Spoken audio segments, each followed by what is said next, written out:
بسم اللہ الرحمن الرحیم۔ Class 10th۔ آج ہم پڑھیں گے غزلیات میں عرش صہبائی۔ ان کی ولادت 1930 میں ہوئی ہے، اخنور تحصیل کے ایک چھوٹے سے گاؤں۔ لیکن نوٹ کا میرے بتانے سے آپ کو اتنا فائدہ نہیں ہوگا جتنا آپ کے پاس کتاب ہے، اور آپ اپنی کتاب سے اس نوٹ کو پڑھ کے لکھیں گے اور اس کے بعد یاد کریں گے۔ میں آپ کو غزل کے بارے میں تھوڑا سا بتا دوں۔ عرش صہبائی کی جو غزل ہے،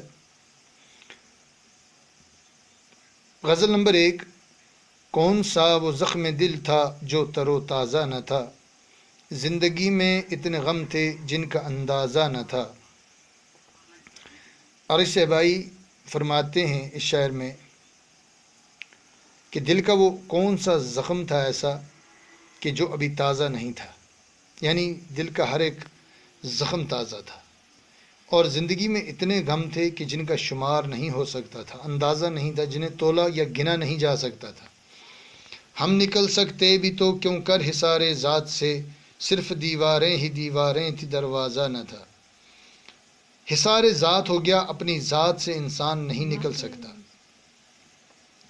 انسان کتنی بناوٹ، کتنا دھوکہ، کتنا فریب دنیا کو دے دے، لیکن حقیقت میں وہ اپنی ذات کے اندر گھرا ہوا ہوتا ہے، اپنی ذات کے اندر قید ہوتا ہے، کیونکہ زندگی اپنی ذات سے نکلنا ایسا ہے کہ جیسے چاروں طرف سے دیواریں ہوں اور کوئی بھی دروازہ نہ ہو، یعنی اپنی ذات سے انسان نہیں نکل سکتا۔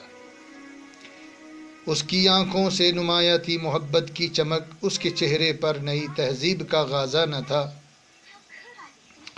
تو شاعر فرماتے ہیں کہ میرے محبوب کی آنکھوں میں وہ محبت کی چمک واضح تھی، اور جو نئی تہذیب ہے اس کا لیپ چڑھا ہوا نہیں تھا، جس طرح سے آج ایک چہرہ دل دوسرا، زبان ایک، یعنی مطلب پرستی، خود غرضی، ایسا نہیں تھا۔ عرش ان کی جھیل سی آنکھوں کا اس میں کیا قصور، ڈوبنے والوں کو گہرائی کا اندازہ نہ تھا۔ شاعر میں فرماتے ہیں کہ میرے محبوب کی جھیل سی آنکھوں کا اس میں کیا قصور ہے، کیونکہ ڈوبنے والوں کو اس کی گہرائی کا اندازہ نہیں تھا۔ یعنی حقیقی عشق جو ہوتا ہے اس کا اندازہ نہیں ہے کسی کو، کہ جب اس میں حقیقی عشق میں اللہ تعالیٰ کی محبت میں کوئی فنا ہو جاتا ہے تو کوئی واپس لانا بھی چاہے اسے، وہ واپس آنے والا نہیں ہوتا ہے۔ دوسری غزل ہے: ہر ایک رنگ میں کاٹیں گے ہم سزا سہی، یہ زندگی کسی مفلس کی بد دعا سہی۔ کہہ رہا ہے کہ ہم اس زندگی کو ایک سزا کے طور پر ہی کاٹیں گے، اس طرح سے کہ جس طرح سے کوئی کسی مفلس کو بد دعا دیتا ہے کہ میرے جیسی حالت ہو جائے۔ یہ زندگی بس ایسی ہی ہے، نہ اس کو بھول کے میں نے تجھے کیا تخلیق، یہ اور بات ہے تو وقت کا خدا ہی سہی۔ شاعر فرماتے ہیں کہ اس طرح سے اپنے محبوب سے بات کرتے ہوئے کہتے ہیں کہ میں نے ہی تجھے پیدا کیا، میں نے ہی تجھے اپنا معشوق بنایا، میں نے ہی تجھے شہرت دی، یہ اور بات ہے کہ تو وقت کا خدا بن بیٹھا۔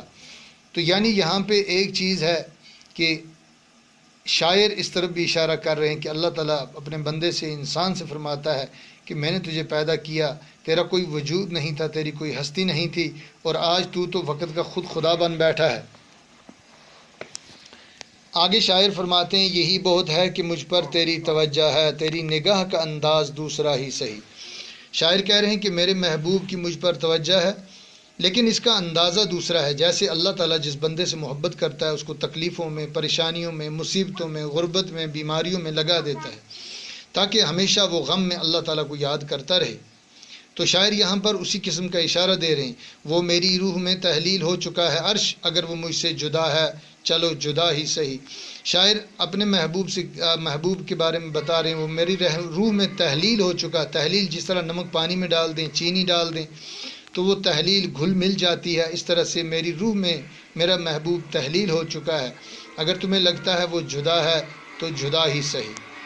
اس کے بعد اس کے الفاظ معنی ہیں، یہ ہم کریں گے، توضیحات پڑھیں گے، اور اس کے سوال ہیں 3 تو ان کو بھی ہم کریں گے۔